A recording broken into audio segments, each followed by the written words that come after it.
તો એ સુંદરકાંડ આપણી કથાનું મુખ્ય લક્ષ્ય છે. હનુમાનજી મહારાજના બળ અને પરાક્રમનું દિવ્ય અને અદ્ભુત વર્ણન છે. પ્રાતઃકાળની કથામાં આપણે દર્શન કર્યું,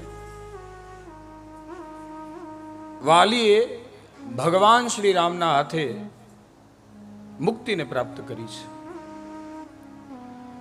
અંગદને વાલીએ ભગવાન શ્રી રામના ચરણે સેવા માટે સોંપ્યો છે.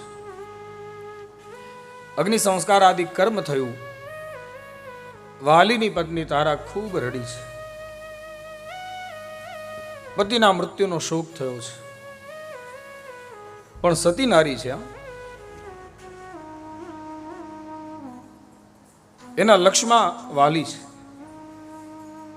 આપણે ત્યાં 5 મહાસતીઓ નો ઉલ્લેખ છે, એમાં પણ તારાનું નામ છે. અહલ્યા, દ્રૌપદી, સીતા, તારા, મંદોદરી તથા પંચેતાન સંસ્મરે નિત્યમ મહાપાતક નાશનમ. આ 5 મહાસતી નારીઓનું જે પ્રાતઃકાળે જાગીને સ્મરણ કરે, એના પાતકો નષ્ટ થઈ જાય છે.